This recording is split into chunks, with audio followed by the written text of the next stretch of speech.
El libro de Apocalipsis, y nos toca en esta noche estudiar el mensaje a la iglesia de Esmirna, en el capítulo 2 de Apocalipsis, versículo 8 al 11, y el tema se titula La iglesia perseguida, la iglesia perseguida. Y dice así la palabra de Dios: escribe al ángel de la iglesia en Esmirna, el primero y el postrero, el que estuvo muerto y vivió, dice esto: yo conozco tus obras, y tu tribulación, y tu pobreza, pero tú eres rico, y la blasfemia de los que se dicen ser judíos, y no lo son, sino sinagoga de Satanás. No temas en nada lo que vas a padecer. He aquí, el diablo echará a algunos de vosotros en la cárcel, para que seáis probados, y tendréis tribulación por 10 días. Sé fiel hasta la muerte, y yo te daré la corona de la vida. El que tiene oído, oiga lo que el Espíritu dice a las iglesias. El que venciere no sufrirá daño de la segunda muerte. Muchas iglesias han sido llamadas a ser perseguidas, y esto fue una realidad con la iglesia de Esmirna. Esta ciudad fue llamada la corona de Asia, por la increíble belleza que obtuvo a través de sus edificios, sus carreteras, sus construcciones. Estaba situada exactamente a 60 kilómetros al norte de Éfeso. Ustedes saben, los que han ido al Asia Menor, enfrente de Grecia está Éfeso, y la ciudad de Éfeso aún permanece en las ruinas y todavía se sigue llamando Éfeso. La ciudad de Esmirna no solamente estaba al norte de Éfeso, 60 kilómetros, sino que era la ruta de todos los comerciantes del Asia Menor, porque todos los que venían de la India, de Persia y de Roma, tenían que pasar por esta ciudad de Esmirna. Fue mundialmente conocida por su escuela de ciencias y medicina y sus grandes edificios, repito, y calles pavimentadas en aquella época. Sin embargo, aquí tenían en el centro de la ciudad una estatua inmensa dedicada al dios Baco, al dios del placer, y muchos judíos apóstatas también hicieron su residencia en esta ciudad. Aquí nació el famoso filósofo Homero en el año 195 después de Cristo. Esmirna fue la primera ciudad en haber erigido un templo dedicado a Roma. La fidelidad de Esmirna, de esta ciudad, a Roma era incondicional y fue muy famosa. Los judíos en la ciudad de Esmirna eran muy numerosos e influyeron en el gobierno romano para que el gobierno persiguiera a los cristianos, a quienes ellos odiaban. Policarpo fue el pastor de esta iglesia de Esmirna y fue martirizado el día 23 de febrero del año 155 después de Cristo, cuando se estaban celebrando al aire libre los juegos públicos, por lo que la ciudad estaba llena de visitantes. De repente alguien comenzó a gritar en la multitud: ¡mueran los cristianos! ¡Maten a los cristianos! ¡Maten a Policarpo! Policarpo fue encontrado vivo y quemado en una hoguera. Actualmente esta ciudad de Esmirna existe todavía con el nombre de Izmir, que en turco significa mirra. Es interesante que en la muerte y crucifixión de Cristo le fue ofrecido mirra, que es una hierba bastante amarga. Ahora veamos rápidamente la persecución de Roma por los 10 emperadores romanos que duró mientras estos gobernaran. En el año 54 después de Cristo, Nerón mandó crucificar a Pedro, y a Pablo le cortaron la cabeza. Domiciano, en el año 96 después de Cristo, desterró a Juan en la isla de Patmos. Trajano, en el año 117, Ignacio de Antioquía fue quemado en una estaca. Marco Aurelio, en el año 180 después de Cristo, Justino lo manda a matar y muere como mártir. Después siguió el emperador Severo en el año 211, Maximino en el año 238, Decio en el año 251, Valeriano en el año 260, Aureliano en el 275 y Diocleciano en el 305 después de Cristo fue el penúltimo emperador antes de Constantino, y Diocleciano fue el peor de todos, pues además de matar a los cristianos, ordenó quemar todos los documentos que existieran a través de Cristo, papiros, cosas del Nuevo Testamento y todo lo que los apóstoles habían tratado de conservar. Sin embargo, no tuvo éxito porque la mayor parte de ellos fueron guardados y unos de ellos fueron encontrados recientemente en el Mar Muerto y se conocen como los rollos del Qumran, donde desde 1948 que se encontraron los primeros papiros de Isaías hasta recientemente, ahí están en el original, en el griego, en el hebreo, todo absolutamente lo que escribieron los profetas hebreos, conservados después de más de 2000 años. Los cristianos fueron pues, durante 350 años, hermanos en Cristo, crucificados, cubiertos con pieles de animales, echados a los perros, los cubrían con petróleo y los quemaban como antorchas humanas. Los quemaban también vivos en aceite hirviendo, los encerraban en cuartos oscuros, amarrados a cadáveres o a muertos para que murieran de la putrefacción de los cadáveres. Los enterraron en su propio orín y en sus excrementos con pesadas cadenas hasta que morían totalmente deshechos. A otros los echaron en el Coliseo romano para ser despedazados por las bestias. Se calcula que murieron aproximadamente más de 5 millones de mártires por el testimonio de Jesús. En el libro de los Hebreos, capítulo 11, versículo 36 al 38, dice la Biblia: otros experimentaron vituperios y azotes, y a más de esto, prisiones y cárceles. Fueron apedreados, aserrados, puestos a prueba, muertos a filo de espada. Anduvieron de acá para allá cubiertos de pieles de ovejas y de cabras, pobres, angustiados, maltratados, de los cuales el mundo no era digno, errando por los desiertos, por los montes, por las cuevas y por las cavernas de la tierra. ¿Y todo por qué? Porque ellos prefirieron esto a negar a Jesucristo. ¿Y tú, cristiano que me escuchas del siglo XXI, que no regresas a una iglesia porque te hizo fuchi el pastor, porque te peleaste con la señora de no sé qué tantas cosas y no te habla y tú tampoco le hablas? Porque en tu escuela te dijeron, es cierto que eres cristiano, y te avergonzaste porque tienes miedo de quedar mal con la maestra, y te avergonzaste ir con tu maestro, o el maestro de tus hijos, y decirles que son hijos de Dios y que tenemos convicciones en la palabra de Dios, porque prefieres lo que el mundo dice a que ellos te puedan perseguir. Que en tu trabajo tienes miedo que alguien descubra que eres cristiano, por tal vez te comienza la persecución. ¿Ese es el cristiano tú del siglo XXI? Cuando por 350 años todos este ejército de seguidores de Jesús dieron su vida por Jesús. Y hemos llegado después de casi 20 siglos después a un cristianismo tan fácil y tan barato y tan cómodo, donde se reunían todos. Hay un radio por acá sonando, por favor. Donde se reunían todos en las catacumbas. Es aquí arriba de la cámara de video.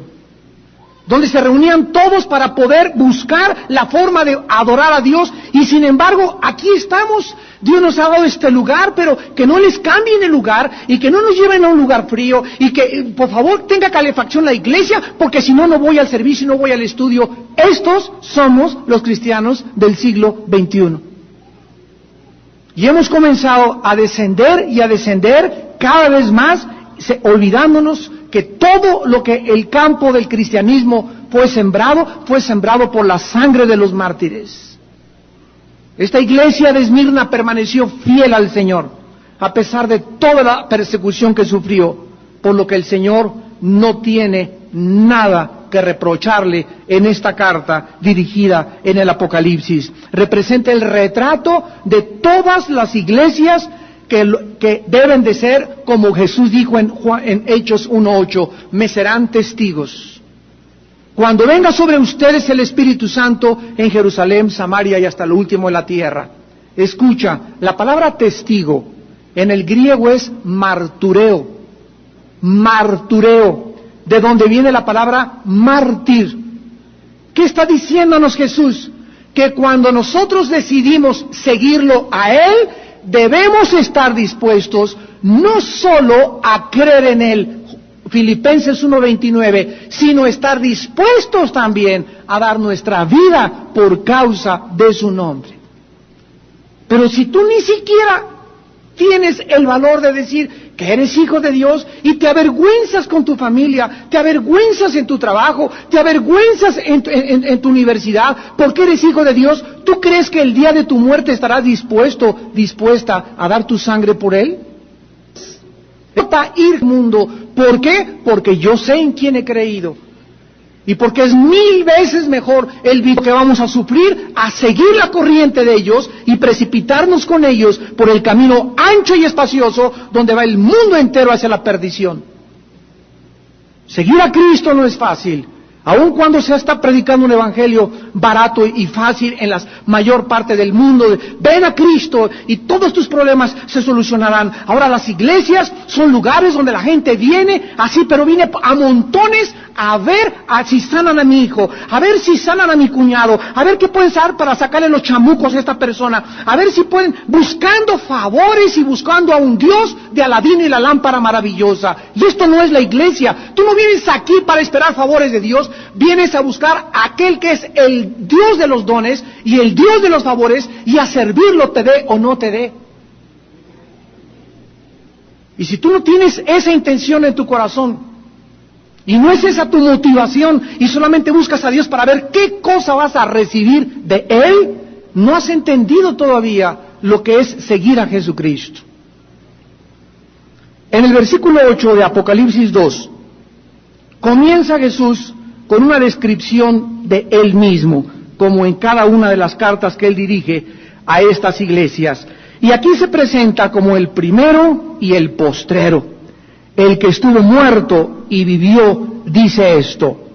Jesús se identifica en primer lugar como el primero y el último.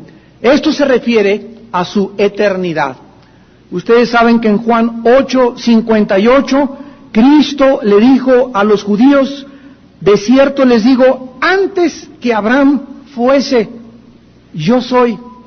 Jamás dijo esto Buda, jamás dijo esto Mahoma, jamás ha dicho esto ningún líder. Jesús, cuando vino al mundo, hizo muy claro y le dijo a su madre María: mamacita, tú me diste el bien, en el vientre me formé y todo lo que tú quieras, pero antes de que tú fueses, antes de que tú nacieses, antes de tus tatarabuelos, antes de que la nación israelita fuera fundada, antes de Abraham, yo ya existía. Ese es el Jesús a quien estamos nosotros sirviendo. En Juan 17:24, en su oración al Padre le dice: Padre, aquellos que me has dado, quiero que donde yo estoy, también ellos estén conmigo, para que vean mi gloria que me has dado, porque me has amado desde antes de la fundación del mundo. Yo soy el primero y yo soy el último. Es el mensaje que Dios le da a los cristianos que están siendo perseguidos. Para que nosotros sepamos que la persecución que tengamos por delante, el padecimiento que podamos tener o lo que nos podamos sufrir algún día en nuestra vida, Jesús va a estar esperándonos en ese momento, porque si Él es el primero y Él es el último, Él va a estar antes de que lleguemos a cualquier situación a nuestra vida, esperándonos para poder en ese momento fortalecernos y decirnos: no te dejaré ni te desampararé. ¿Se acuerdan ustedes en Daniel 3 a los jóvenes que echaron en el horno de fuego? Le dijeron al rey Nabucodonosor: mira, rey, ¿sabes una cosa? No te vamos a servir. Ni nos vamos a inclinar delante de tus dioses, ni vamos a bailar al son del mambo que nos estás tocando. Pero ¿sabes una cosa, rey? Que ya sea que Dios nos salve o que Dios no nos salve del horno, no te vamos a servir. Esta conclusión hemos llegado, y échanos y hazle como quieras. Pues los echaron al horno de fuego, y mientras estaban en el horno de fuego, la Biblia dice que un cuarto hombre apareció en el horno junto con ellos. Y cuando lo sacaron del horno, ni siquiera sus ropas olían a quemado. ¿Qué significa esto? Que cuando pasamos por el horno de fuego, dice el Señor, no te quemará. Cuando pases por las aguas, no te anegarán, porque yo estaré contigo. Es muy diferente pasar por las pruebas y pasar por sufrimientos en la vida y salir de esos sufrimientos amargados, cacheteados, con las marcas y las huellas de lo que te pasó hace 5 años, de lo que pasó hace 15 años. Pero los cristianos que pasan por el fuego, que pasan por las aguas, que pasan por las pruebas, con Cristo en ellas, no se les nota. Parece que vienen de Reino Aventura, parece que vienen de Six Flags. ¿Por qué? Porque en su cara no hay cicatrices, no hay huellas del sufrimiento, porque Jesús estuvo contigo. Y esto es lo que quiere decir: yo voy a estar contigo, yo soy el primero y yo soy el último. Y en segundo lugar les dice: y el que estuvo muerto y vivió. Con esta declaración, en segundo lugar, Cristo le dice a estos cristianos perseguidos y mártires: yo ya atravesé lo que ustedes están atravesando, tengan ánimo. Tengan ánimo. No te preocupes que la gente pueda quitarte todo en la vida. Lo último y lo peor que nos pueden quitar es la vida. Y ¿sabes una cosa? Ten temor de aquel que puede echar el alma en el infierno.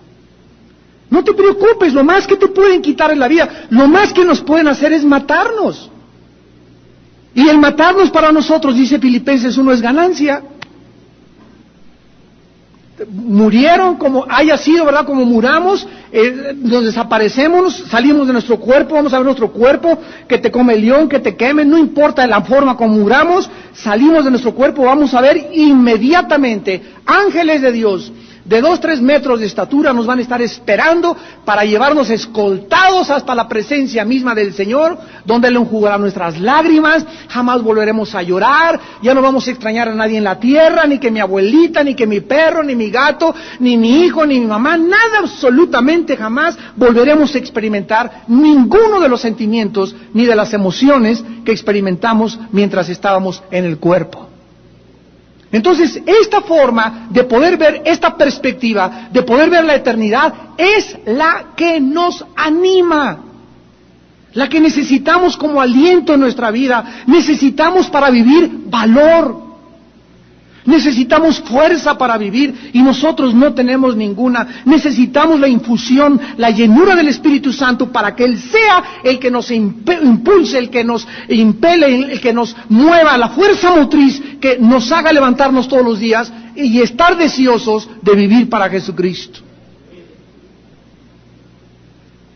Con esta declaración Jesucristo estaba diciendo que Él experimentó la muerte y el sufrimiento más grande que una persona puede experimentar, una muerte de crucifixión. Nosotros adoramos a un Cristo que atravesó la muerte, que fue coronado de espinas, que le clavaron las manos, que le clavaron los pies, y que sin embargo a los 3 días se levantó de la tumba con sus mismas manos y le dijo a aquel discípulo incrédulo: Tomás, pon tu mano en mi mano y mete tu mano en mi costado, y no seas incrédulo, sino cree. Ese es el Cristo que adoramos, ese es el Cristo que seguimos, ese es el Cristo que nos anima a no tener miedo de la vida. En Juan 5:24 Jesús dijo: de cierto les digo que cualquiera que crea en mí no vendrá a condenación, mas ha pasado de muerte a vida. Ahora en el versículo 9 de Apocalipsis 2, Jesucristo les da las palabras de aprobación. Aprobación. Apocalipsis 2:9. Yo conozco tus obras y tu tribulación y tu pobreza, pero tú eres rico. Y la blasfemia de los que se dicen ser judíos y no lo son, sino que son sinagoga de Satanás. Esta iglesia estaba atravesando serias dificultades y principalmente se mencionan 3. La primera era tribulaciones. Yo conozco tu tribulación. Esta palabra griega es tilipsis, y significa presiones externas, presiones por diferentes circunstancias. Estos cristianos de esta iglesia vivían continuamente asediados, atacados, perseguidos. Muchas veces, repito, como en los juegos públicos, el pastor de la iglesia fue quemado vivo. O sea, no sabían ni cuándo ir al mercado, ni cuándo los judíos que vivían en Esmirna los iban a apedrear o los iban a matar.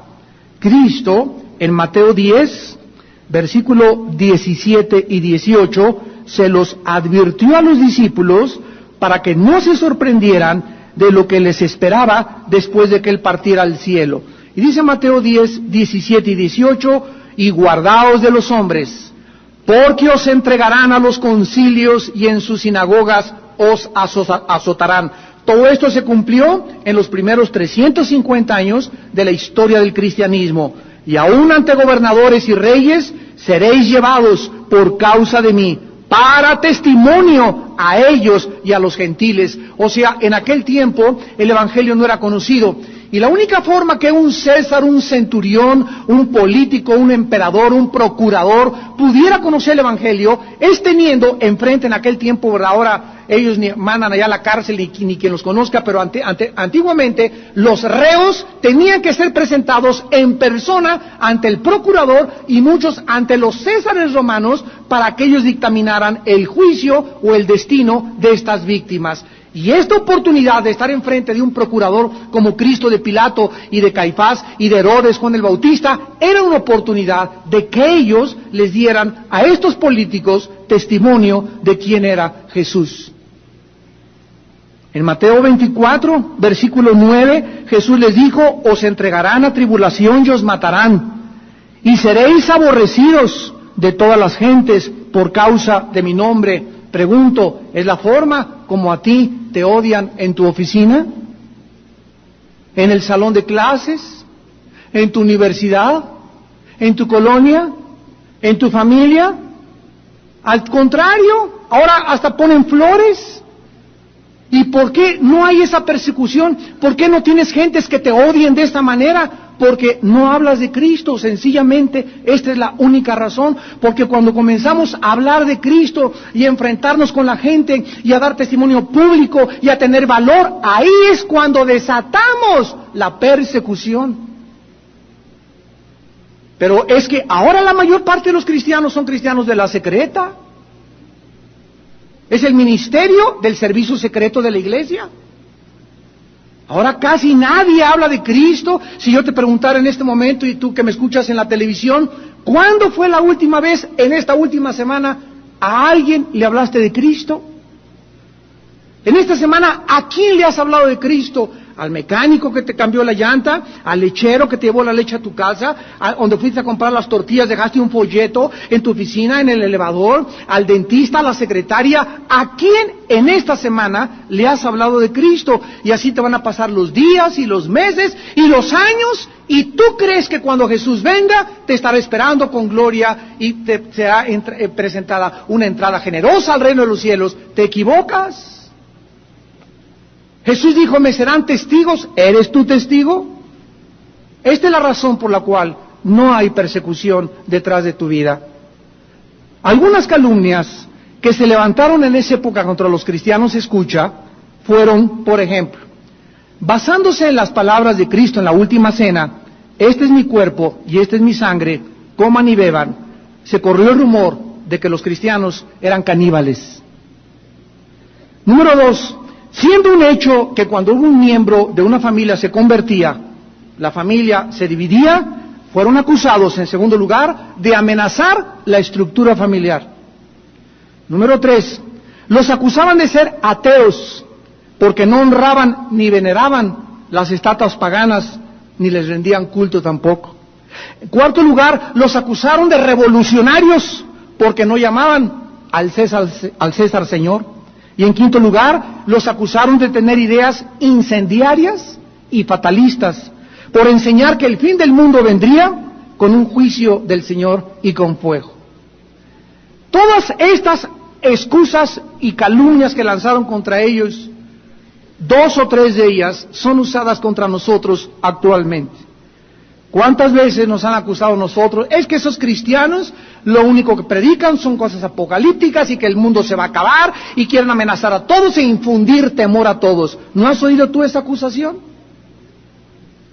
¿No has oído esa acusación de que eres una persona intolerante porque solamente dices que Jesús salva y que ninguna otra religión, ni ningún otro camino, ni ninguna otra forma puede llevar al cielo? Por el hecho de ser exclusivista y ser radical, nos acusan de intolerantes. ¿Por qué? Porque la gente no quiere ser exclusiva, ni creer que nadie sea exclusivista. ¿Por qué? Porque quieren que tener muchos caminos y que todas las ideas y todos los pensamientos filosóficos lleven a Dios. En segundo lugar, ellos estaban atravesando la pobreza. Dice Apocalipsis 2:9, yo conozco tu tribulación y tu pobreza. En el griego hay dos palabras para designar la pobreza. La primera es tocheia, que significa carencia total de bienes materiales. Es lo que podríamos llamar un estado paupérrimo, una pobreza total. Y la segunda es penia en el griego, que significa carecer de lo superfluo. O sea, tener para comer, tener para El otro día mi esposo y yo veníamos antier en el coche, íbamos rumbo a Toluca, y ahí cerca de la estación de autobuses de Constituyentes, ahí en un parque, un señor de plano, puso un colchón y ahí se estaba durmiendo. Y tenía junto a él a un perro, a otro perro detrás y una cobija. Nos paramos y les dije a mis dos hijos pequeños de edad, menores de edad, le dije, eso es pobreza bajo maldición de Dios. Eso, muchas gentes por lo menos tienen 4 paredes donde dormir, pero esta persona ahí en el parque se llevó de plano su colchón y ahora sí, hasta que me corran de ahí, y ahí está durmiendo en el parque. ¿Por qué es una maldición de Dios carecer de lo elemental? Porque la Biblia enseña que los pobres siempre van a existir. Pero en 2 de Corintios 9, dice la Biblia que poderoso es Dios para hacer que abunde en nosotros toda gracia, a fin de que tengamos siempre todo en todo lo suficiente, para que abundemos para buena obra. Cuando un cristiano, hijo de Dios, toda esta gente que vemos ustedes saben los gadarenos que hay en México y en todas partes, ¿no? Esas personas que los ves que tienen como 6 meses que no se han bañado, se meten a los botes, ya están totalmente afectados de sus facultades mentales. Duermen en botes de basura, duermen en todos lados. Todas esas personas que han llegado a este punto en su vida, es porque ellos en algún punto en su vida comenzaron a volverse teporochos.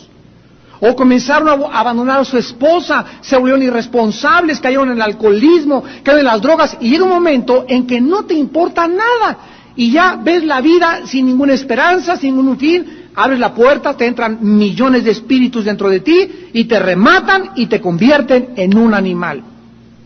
Y ese no es el ser humano que Dios creó en el huerto del Edén.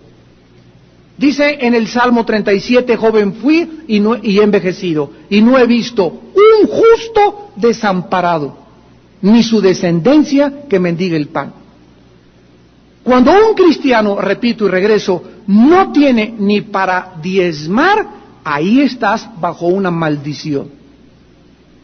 Porque de acuerdo a 2 de Corintios 9, la Biblia dice que Dios es poderoso para hacer que en ti y que en mí abunde todo lo suficiente para que tengamos siempre para poder dar lo que podamos para la obra de Dios. Pero cuando ni siquiera llego yo no me alcanza ni para el diezmo, asegúrate y garantizado por la palabra de Dios, Malaquías 3, que ha venido el devorador y te ha quitado lo que Dios quería darte para bendecir a su reino. Nuestra avaricia y nuestra codicia nos abre totalmente a que las maldiciones nos alcancen tarde o temprano. Estos cristianos de Esmirna eran personas pobres que carecían de lo superfluo por 2 razones. La mayoría de ellos pertenecían a la clase más baja de la sociedad, eran esclavos la mayoría de ellos, y esta clase social sufría en aquellos tiempos, principalmente cuando los cargamentos de cereales traídos de Asia se retrasaban. En ese momento no tenían nada más que comer en sus hogares. Y en segundo lugar eran pobres por las persecuciones continuas instigadas por los judíos apóstatas que llevaban a las multitudes a las casas de los cristianos a robarles y a saquearlos. No era cosa fácil ser cristiano en esos tiempos.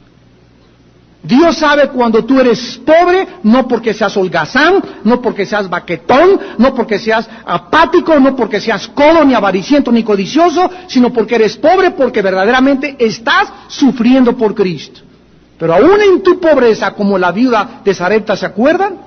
Llegó al profeta y tenía una tortilla, solo una tortilla. Esa es pobreza, solo tenía aceite para hacer una tortilla. Y llega el profeta Elías y la parte a la mitad. Y le dice a Elías, aquí está la mitad. No le dijo, pues ¿qué nos vendrías a quitar el único pieza de pan Bimbo que tenemos en la casa? No, mira, aquí está la mitad, tómatela tú, y la otra mitad, entre mi hijo y yo, la repartimos. Por haber hecho esto la viuda, Elías le contestó, jamás te volverá a faltar en tu casa el aceite ni la harina. Ahora entendemos por qué Dios llevó a la viuda. Elías no recibió una orden que le dijo Dios, mira Elías, te vas por favor al Holiday Inn, o te vas con la familia Richelieu que vive en las lomas, en el Pedregal, para que tenga una buena casa, un buen cuarto. Dios manda con la persona más pobre de aquellos tiempos a Elías, no para que Elías sufriera, sino para bendecir a esta viuda a través de que ella entendiera que no podemos ser bendecidos hasta que no compartimos lo que Dios nos ha dado. No podemos ser bendecidos hasta que no nos desprendemos y nos volvemos generosos de las cosas que Dios nos ha dado para su reino. Y en tercer lugar, estos cristianos estaban experimentando la cárcel. Yo conozco tus obras y tu tribulación y tu pobreza, pero tú eres rico. En medio de la pobreza, el que tiene a Dios lo tiene todo. Y el que tiene a todo y no tiene a Dios, no tiene nada.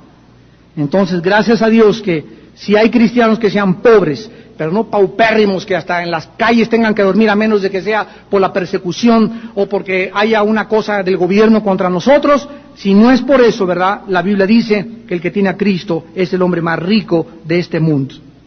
Y les dice también en el versículo 10 que iban a padecer algunos de ellos en la cárcel.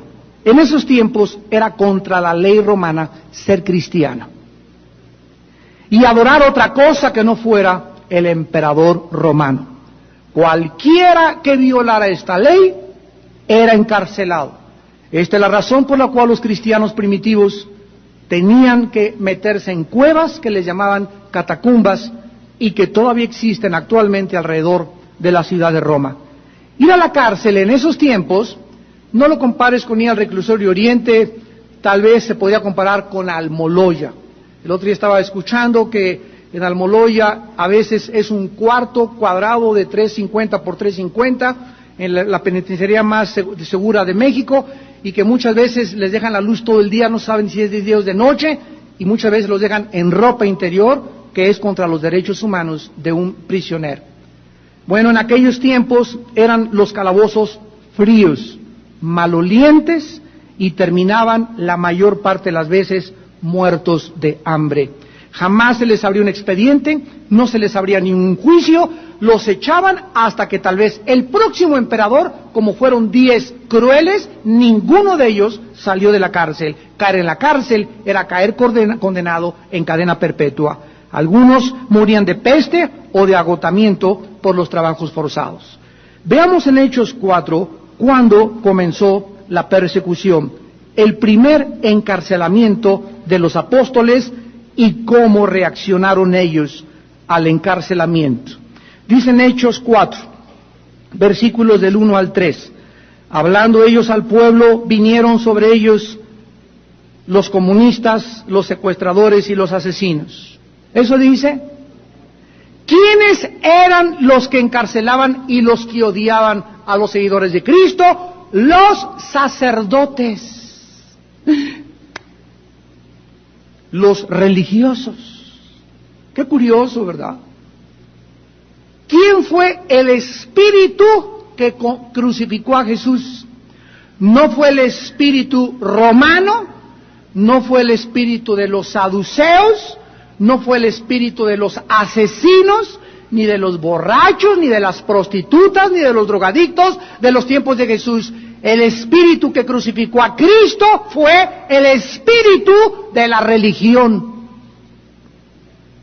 Los religiosos de los tiempos de Jesús son los que fueron instigados por Satanás para colgar entre el cielo y la tierra al Hijo de Dios. ¿Te sorprende? ¿Te sorprende que sean las religiones el instrumento principal a través del cual opera Satanás? Desde el principio del Edén, desde el principio de la caída de los primeros padres, Satanás ha usado la religión como el instrumento detrás del cual él se disfraza. Porque la gente asume que tener una religión y creer un Dios es ser una persona honorable, altruista, buena y justa. Pregúntales a los 19 árabes que se estrellaron el 11 de septiembre del año pasado contra las torres de Nueva York, qué es la religión y el fanatismo a lo que lleva una religión fanática. Pregúntaselos a ellos, en el nombre de Alá. Mira lo que hicieron. Pregúntales a los cruzados, cuando se abanderaron, ordenados por un papa romano, con una cruz aquí enfrente, vincitore, en el nombre de esta cruz, vincitore en el latín, y fueron a la Tierra Santa a matar moros, a incendiar sinagogas, en el nombre de Dios. Mira lo que hace la religión. Mira lo que hace la religión durante 500 años bajo el inquisidor Torquemada de España. Ordenado por el Vaticano, mataron a más de 6 millones de cristianos en 500 años de historia, porque no querían dejar de leer la Biblia. Porque no se sometían a fuerza a esa religión, lo mismo que es el Corán y los musulmanes. Cualquier religión que obligue, so pena de la fuerza, a unirse a esa religión, tú sabes quién está atrás operando. Jesús a nadie fuerza a que venga y le siga, y el cristiano jamás usará la fuerza. El que tenga oídos que oiga, el que se quiera arrepentir que se arrepienta, y tú escogerás el destino después de esta vida. Pero las religiones, en el nombre de Dios, han masacrado y han hecho lo que han hecho. Por esto este hombre, Claude Bourillon, el nuevo ex periodista francés de la empresa Clonite, que dice que es el Rael y que se le aparecían los platillos voladores, ataca la religión. Y dice, vengo a acabar con el mito de Dios. Así dijo Claude Bourillon, el que dice que ya clonó a 2 seres humanos. Vengo a acabar con el mito de Dios, porque la religión lo único que hace es matar a la gente. ¿Y a quién usa? Usa a los musulmanes, usa la Inquisición, usa las cruzadas, usa el Corán, usa los ataques terroristas, y dice, esto es lo que hace la gente que cree en Dios. ¿Se dan cuenta cómo puede una persona pervertir y distorsionar la palabra de Dios? Y si tú no tienes armas, ¿qué vas a contestar? ¿Podrías tú defender ante un panel? ¿Podrías tú defender ante un consejo de maestros universitarios estos ataques al cristianismo? Vamos a pedir a la gente que no circule por los pasillos porque la televisión la bloquean. La gente en esos tiempos, dice la Biblia, los fariseos vinieron con el jefe del guardia del templo y los saduceos, Hechos 4:2, resentidos de que enseñasen al pueblo y anunciaran en Jesús la resurrección de entre los muertos. Les echaron mano, los pusieron en la cárcel hasta el día siguiente porque ya era tarde. Vean ustedes en el versículo 29 y 30 cómo reaccionaron. Y ahora, Señor, dijeron los apóstoles, mira sus amenazas y concede a tus siervos que con todo denuedo hablen tu palabra, mientras extiendes tu mano para que se hagan sanidades y señales y prodigios mediante el nombre de tu santo Hijo Jesús.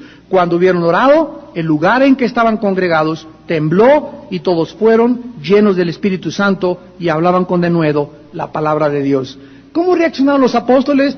Ay, Señor, para eso te venimos a servir, para eso fui tan buena gente, y para eso he entregado toda mi vida, para que tú me acabara en una cárcel, y para que la gente me tratara de esta manera, para eso soy cristiano. Así reaccionaron cuando fueron y los cristianos y les mandaron decir, Pablo está en Filipos, lo encerraron. Agarra a Pablo y escribe desde la cárcel la carta a los filipenses. Quiero decirles, mis queridos hermanos, ni siquiera estén chillando por mí, ni hagan panchos por mí. Las cosas que me han redundado han sido para el provecho de la obra de Dios, al grado que aún los soldados de Roma en la cárcel se están convirtiendo por mi testimonio. ¿Y tú? porque te hicieron cara de fuchi, te ofendes, te lastimas. Eres tan hipersensible que cualquier cosa indirecta que te diga un pastor o un hermano que te regañaron, ya te ofendes y ya no quieres saber nada del Señor por tu hipersensibilidad y por el orgullo tan grande que aún no ha sido derrumbado de tu corazón. Las personas hipersensibles o que son lastimadas, escúchame, todos los seres humanos que se lastiman fácilmente son las personas más orgullosas de este mundo. ¿Qué es lo que Jesús quiere que nosotros podamos hacer? Dice en Gálatas 2:20, con Cristo estoy juntamente crucificado y ya no vivo yo, mas vive Cristo en mí. Una persona madura es un cristiano que tú puedes llegar y escupirle, hablar mal, cuchitear, él sabe que dijeron, que hablaron, etcétera, etcétera, y él sigue caminando por la vida. Dios te bendiga, Dios te bendiga, Dios te bendiga. No se detiene. ¿Y quién me habló, ¿Y por qué dijeron eso de mí, Y no pierde tiempo en esas cosas. Él sigue puesto sus ojos en Jesús. No hace caso de ninguna cosa. ¿Por qué? Porque un muerto no puede reaccionar. Imagínate un muerto que tú le des una patada y que te levante la mano. O que te diga, vas a ver. Mientras más muertos estemos a nuestro ego, menos reaccionaremos ante el acoso y la hostilidad del mundo, porque esta es la forma en la que podemos demostrar a qué grado de madurez hemos llegado. Dice en Apocalipsis 2 que estos cristianos, en el versículo 9, también tenían ahí a un grupo de personas que estaban diciendo que eran judíos. Dice, conozco la blasfemia de los que se dicen ser judíos y no lo son, sino sinagoga de Satanás. 2 veces en estas cartas se vuelve a mencionar la sinagoga de Satanás. La palabra sinagoga es un término que no existe en el Antiguo Testamento. Entre el libro de Malaquías y Mateo se conoce este período, que fueron 400 años de historia, como el período intertestamentario. De Malaquías a Juan el Bautista pasaron 400 años sin que Dios enviara ningún profeta, sin que hubiera palabra de Dios. Y durante esos 400 años se usurpó el sacerdocio, se usurpó el templo, se usurpó la religión, se usurpó todo aquello que había formado parte de lo que Dios le había entregado a Moisés en el monte Sinaí, y se le agregaron al judaísmo más de 600 mandamientos. Entonces, desde Malaquías hasta Mateo hubo 400 años, y ahí en ese periodo fue cuando nacieron las sinagogas. La palabra sinagoga simplemente significa lugar de reunión. Es lo que significa la palabra sinagoga, lugar de reunión o lugar de una asamblea. Entonces, cuando Jesús vino al mundo, el que era sacerdote no venía del orden levítico. Anás ni Caifás eran usurpadores, eran falsos.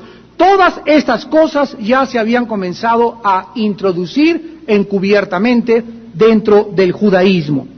Ahora, los judíos fueron escogidos por Dios, lo sabemos, en el Antiguo Testamento, antes de que Cristo viniera al mundo. Sin embargo, la mayor parte de los judíos, como lo hemos visto, todos los que persiguieron a los cristianos fueron los judíos apóstatas, culminaron su rebelión asesinando al Hijo de Dios. Estos judíos de Esmirna comenzaron a profesar que eran judíos, o sea, verdaderos seguidores de Jehová. Pero sus acciones criminales decían lo contrario. Miren ustedes en el libro de Romanos, capítulo 2, lo que el apóstol Pablo nos explica acerca de quiénes son actualmente los verdaderos judíos. Acuérdense que la palabra judío viene de Judá, de la tribu de Judá, que significa alabanza. o sea, los que vinieran de Judá, como vino Jesús, serían los que alabarían a Dios. De ahí viene la palabra judío. La palabra hebreo significa cruzar. Hebreos comenzaron a ser usados cuando cruzaron el río del mar, del río Jordán. Y la palabra israelita es de aquellas personas que étnicamente vienen o nacieron en el área geográfica de la tierra de Israel. Así que son tres palabras totalmente diferentes: israelita, hebreo y judío. Ahora, para que no nos confundamos, el apóstol Pablo, en la carta a los Romanos, capítulo 2, versículo 28 y 29, nos explica esto para que no nos confundamos. No es judío el que lo es exteriormente. O sea, en los tiempos de los apóstoles, los judíos eran gentes orgullosas, porque ellos creían que descendían de Abraham, que Dios los había escogido y que Jesús no era el Mesías. Es lo mismo con los judíos del siglo XX. Hay muchos judíos que tú vas a Israel y siguen esperando a otro Mesías, no creen en Yoshua, a Mashiach, como el Señor, el Mesías de Dios. Entonces, estos judíos se enorgullecieron de su religión. ¿Quiénes son el ejemplo en el siglo XXI de estos judíos? Las personas religiosas. Tú ves ahorita personas religiosas, llámese católicos romanos o de cualquier otra índole de religión, son personas orgullosísimas y te contestan: a mí ya me bautizaron, ya hice mi primera comunión, ya me confirmaron y tengo la foto del Papa junto a mi casa. Por lo tanto, yo siempre he tenido a Cristo, yo siempre he querido a Cristo. Hay un orgullo religioso y creen que por pertenecer a una religión ya son salvos y tienen el camino al cielo.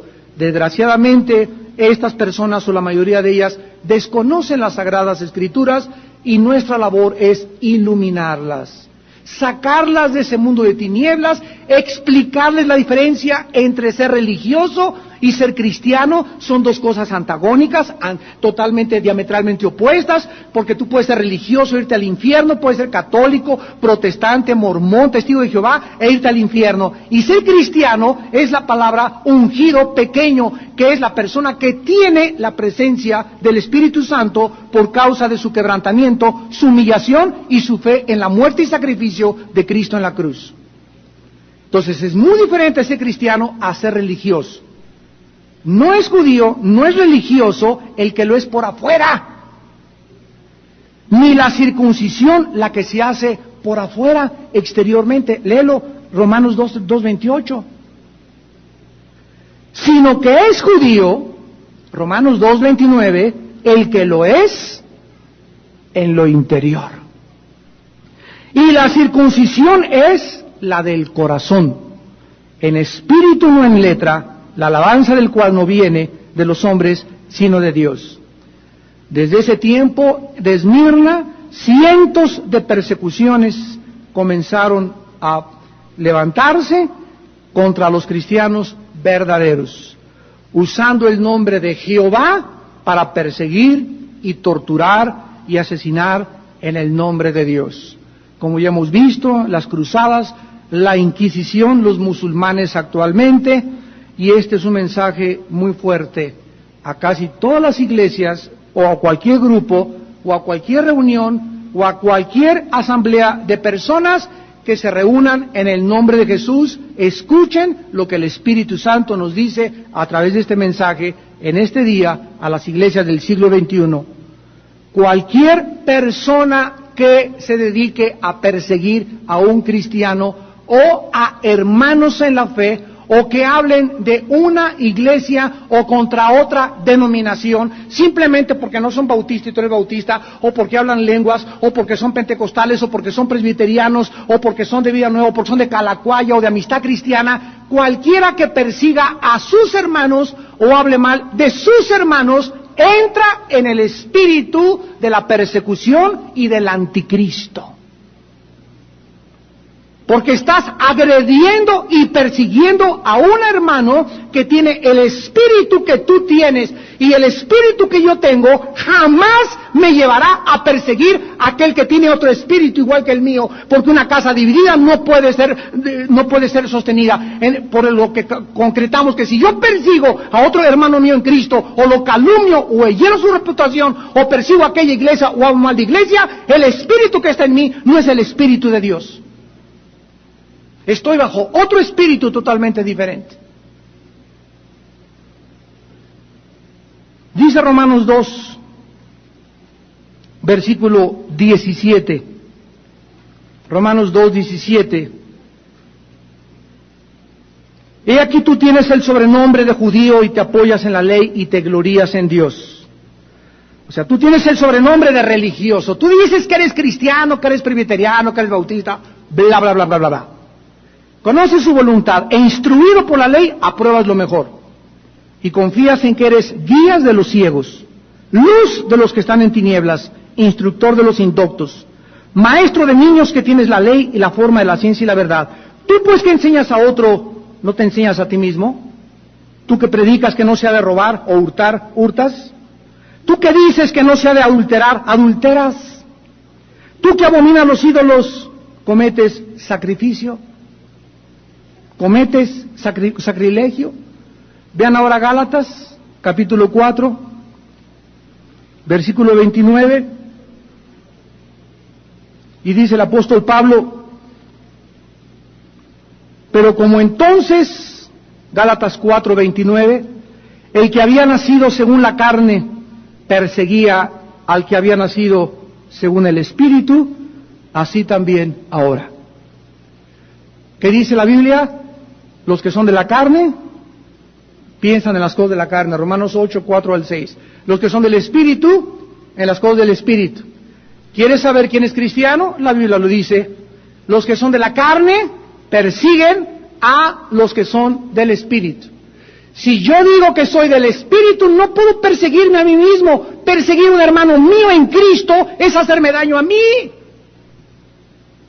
Imagínate que mi papá en la carne me hablara y me dijera: Armando, ya me voy a morir y ¿sabes qué cosa? Quiero que todos ustedes como hermanos se amen. Y yo le dijera a mi papá: está bien, papá, y me levantara y agarrara un garrote y le diera un garrotazo a mi hermano.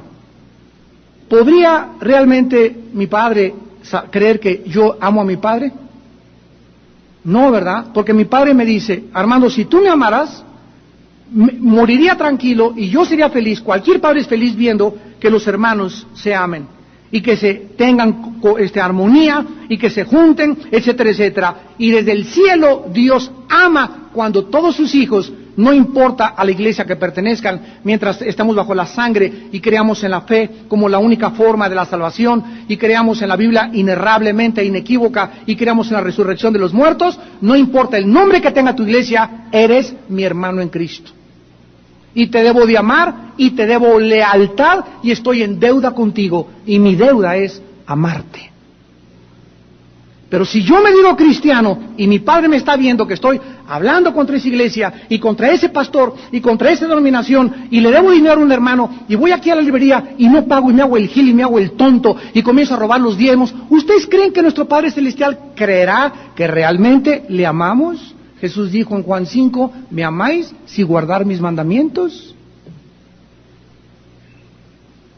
Así también, el que había nacido según la carne perseguía al que había nacido según el Espíritu, porque Saúl persiguió a David. Porque actualmente se repite, los Saúles persiguen a los Davides. Ningún cristiano le lanza lanzas a sus hermanos. Cualquier cristiano que sea cristiano y que aviente lanzas y flechas y ataque y persiga a los hermanos en Cristo es de Saúl, es de la carne, no es del Espíritu de Dios. Y esto fue lo que le sucedió a la iglesia de Esmirna. Comenzaron a ser perseguidos por aquellos que se decían hijos de Dios. En la próxima clase terminaremos con el versículo 10 y 11 en la exhortación que Cristo le da a esta iglesia de Esmirna, pero solamente quiero terminar con las palabras de Mateo 5, que Jesús le dirigió a todos aquellos que por causa de su testimonio, de su valor, están siendo perseguidos, calumniados, vituperados en el nombre de Jesús. No tengas miedo. No hay una sola mentira, una sola calumnia que lancen contra un hijo de Dios que Dios tarde o temprano no vindique. Todos aquellos que son verdaderamente siervos de Dios tienen que pasar la persecución, la traición. Tienes que aprender qué se siente ser traicionado. Tienes que aprender y voltear y decir, pero era mi mejor amigo. Era mi mejor amiga y mira lo que me hizo, no lo puedo creer. Pues más vale que lo vayas creyendo. ¿Por qué? Porque forma parte de nuestra vida. ¿Y qué sucede cuando experimentas la traición de alguien, cuando experimentas la persecución de alguien, la calumnia de alguien, pero principalmente las personas que creemos que están junto a nosotros? Esto nos hace parecernos más a Jesús, acercarnos más a Él e identificarnos más en su vida, en sus sufrimientos y en su muerte, porque a Él le hicieron peores cosas. Mateo 5, versículo 10, bienaventurados los que padecen persecución por causa de la justicia, porque de ellos es el reino de los cielos. Bienaventurados sois cuando por mi causa os vituperen y os persigan, y digan toda clase de mal mintiendo contra ti. Gózate y alégrate, porque tu galardón es grande en los cielos, porque así persiguieron a los profetas que fueron antes de ti. Oremos. Padre, te damos gracias porque al estudiar el mensaje a la iglesia de Esmirna, una iglesia pobre, atribulada, encarcelada y vituperada, esta iglesia permaneció fiel hasta el final. Esta iglesia no se amedrentó porque estos cristianos fueron puestos para nosotros como un ejemplo de lo que es sufrir por Cristo. Porque Dios no es injusto para olvidar tu obra y el trabajo de amor que has mostrado hacia su nombre, habiendo servido a los santos y sirviéndoles aún. Pero deseamos que cada uno de ustedes muestre la misma solicitud hasta el fin, para plena certeza de la esperanza, a fin de que no se hagan perezosos, sino imitadores de aquellos que por la fe y la paciencia heredan las promesas. Señor Jesús, tú tuviste muchos títulos como Hijo de Dios: Príncipe de paz, Rey eterno, admirable, consejero, Alfa y Omega, el pan que descendió del cielo. Pero el título con el cual tú te identificaste fue varón de dolores, experimentado en quebranto. Mas él herido fue por nuestras rebeliones, molido por nuestros pecados. El castigo de nuestra paz fue sobre él, y por sus llagas fuimos todos nosotros curados. Como una oveja en medio de sus verdugos y trasquiladores, enmudeció y no abrió su boca. Por cárcel y por juicio fue contado, y su generación, ¿quién la contará? Señor Jesús, gracias por el ejemplo que nos has dejado para que sigamos tus pisadas. Gracias porque entendemos ahora más que nunca a qué nos llamaste.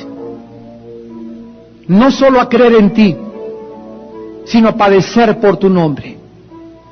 Porque si sufrimos con Cristo, también reinaremos con Él.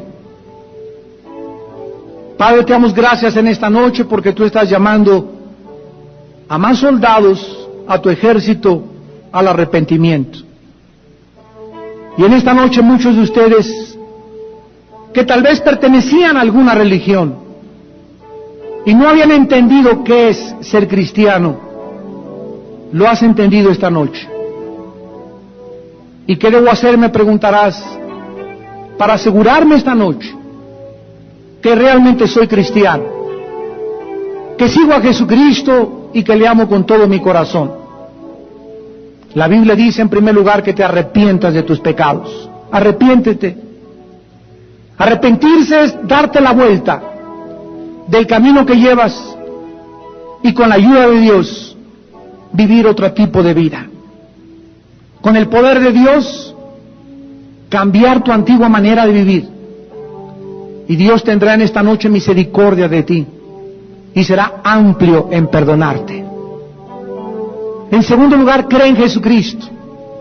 Cree en Jesucristo como el Mesías, el Salvador, el único mediador entre Dios y nosotros. La única esperanza que tienes en esta vida tú y yo es Jesús, porque fuera de Él no hay otro nombre en que tú puedas tener salvación. Y en tercer lugar, invítale a tu vida y dile estas palabras. Ahí desde tu lugar en silencio, dile: Señor, Señor mío y Dios mío, te pido perdón por mis pecados. Creo que tu Hijo pagó en mi lugar en la cruz y dio su sangre por mí. Señor Jesús, te pido que entres a mi corazón como mi Dios y mi Salvador. Perdóname y dame el poder de ser valiente y algún día dar mi propia vida por causa de tu nombre. En el nombre de Jesús. Amén.